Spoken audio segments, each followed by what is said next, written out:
Hello and welcome to another complete Cambridge IGCSE PE lesson. In this video we'll break down and simplify 10 recent past exam questions on Chapter 11, Ethics and Other Issues.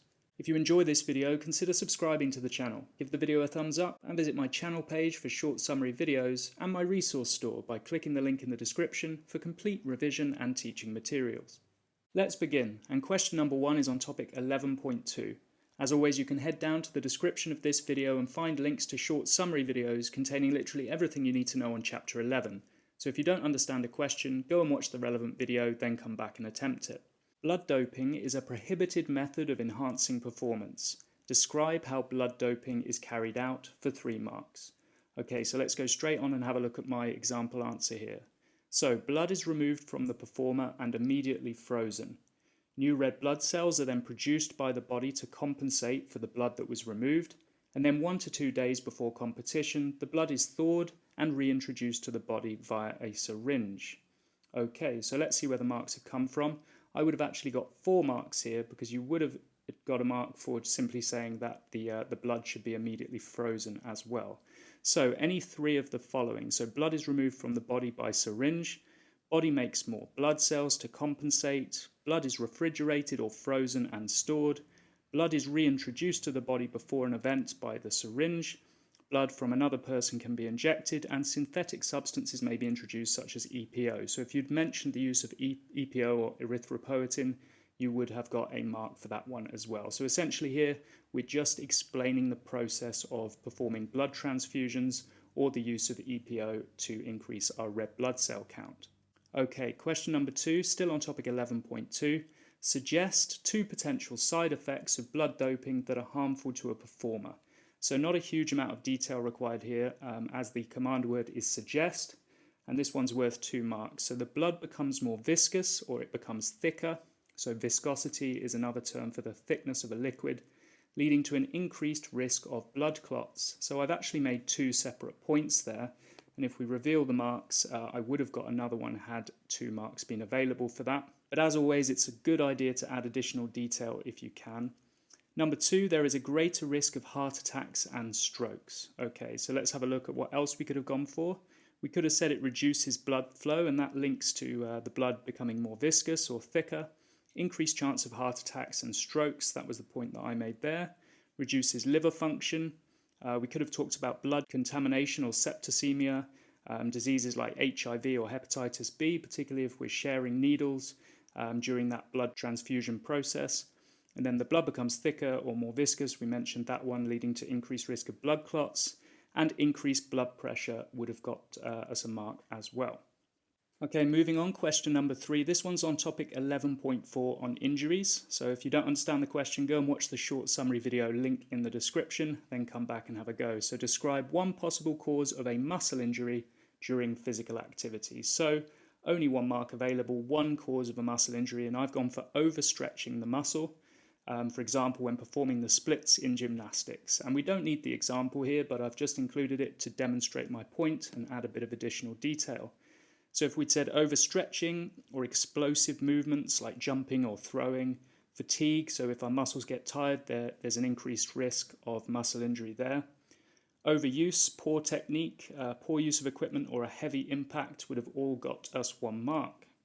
Okay, the next one's on topic 11.3, so describe 2 ways a performer could reduce their chance of suffering a muscle injury. So just following on from the previous question, this one's worth 2 marks.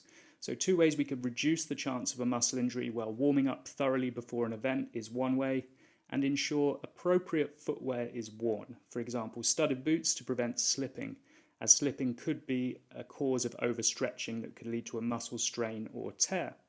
So 2 marks for those ones. We could have also gone for wear appropriate clothing or warm clothing so that our muscles don't get too cold. Preparation or training, so being fit enough for the activity, that's a really key point there. Ensure correct technique and ensure sufficient recovery time, avoid overtraining, would have got us a mark as well. Okay, moving on, this one's on topic 11.4, so the Rice method can be used to treat muscle injuries. This method includes the use of elevation. Explain why elevation is used. So elevation is the E in Rice, and we just need to explain why that's used. So a benefit of that elevation part of the Rice method for 1 mark. So elevation allows fluid to drain away from the injured area because we're elevating it above the level of the heart. That allows fluid to drain and reducing inflammation, I put in brackets there, which was a separate point, but again, always a good idea to add additional detail if you can. So to slow or reduce swelling or reduce inflammation, that would have got us a mark. To reduce the blood flow to the injured area, to reduce pain or pressure on the area, and allow fluid to move away from the injured area or drain. Each of those would have got you 1 mark. So a really simple question there. Our next question is on topic 11.1, so explain why some performance-enhancing drugs are prohibited, and prohibited means banned essentially, and there are 3 marks available for this one, which suggests that we need to make 3 points or explain 3 different points as to why performance-enhancing drugs or PEDs are prohibited. So, some performance-enhancing drugs are prohibited to protect the integrity or reputation of a sport.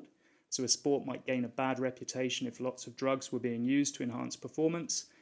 Cycling is a great example of that one. The reputation was damaged quite a lot by excessive EPO use in recent years. To ensure that competition is fair, so for those people that aren't using performance-enhancing drugs, we need to have a level playing field for everyone.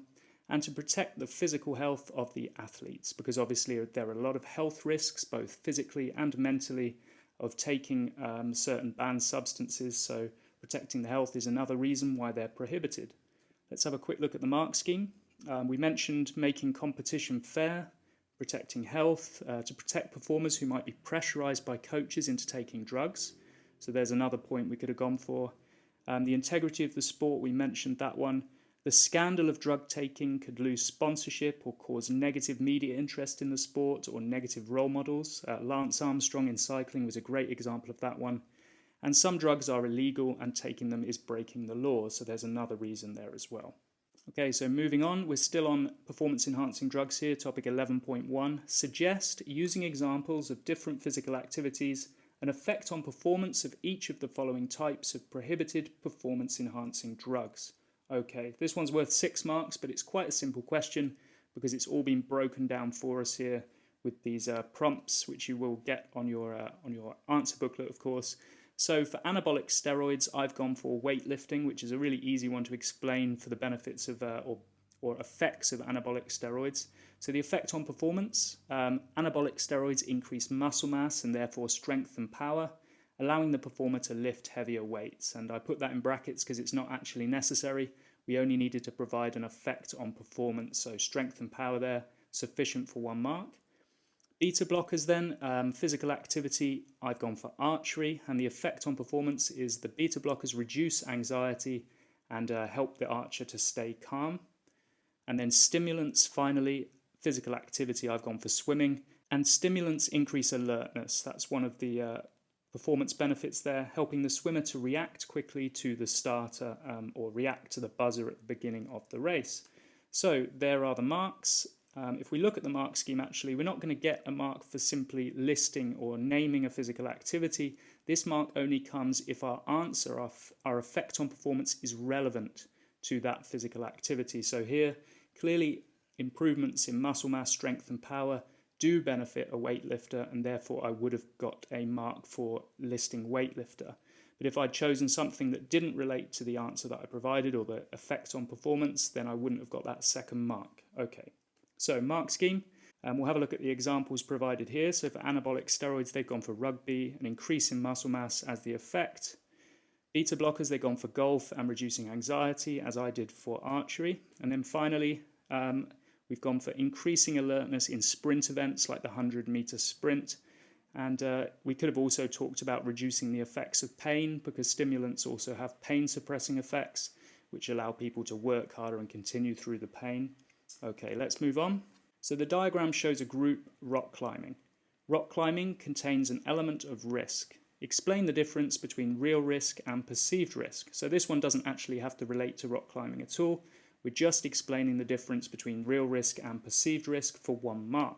Okay, so real risk is the amount of danger that actually exists in the activity. So that's just a definition there of real risk.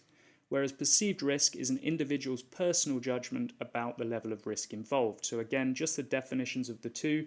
I need to include both because it says explain the difference. So if I just mentioned what real risk is, I'm not discussing a difference. So 1 mark for that difference. We could have also talked about 1 or 2 other things or worded it slightly differently, but pause the video here and take a look through the mark scheme if you've had a go at this one yourself and would like to mark your answer. Okay, state 1, real risk. So state, a very simple command word there, and 1 perceived risk when rock climbing, and describe a strategy to reduce each risk. So this one's worth 4 marks, 4 nice easy marks.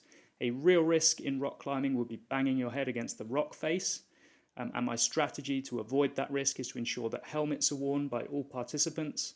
And then the perceived risk could be fear of falling, and a strategy to deal with that perceived risk to demonstrate the effectiveness of the harness and ropes, to show the performers that the harness and ropes work effectively before they start climbing, and that would reduce that perceived risk or perceived fear of falling. Okay, let's have a quick look at the mark scheme here. A real risk, we could have said a falling rock or slipping or banging the head or equipment failure. And strategies could have included helmets, as I mentioned. Non-climbers should not stand beneath the climbers, just in case someone slips. Wearing a helmet even when not climbing, and taking your time. These are all strategies to reduce those risks.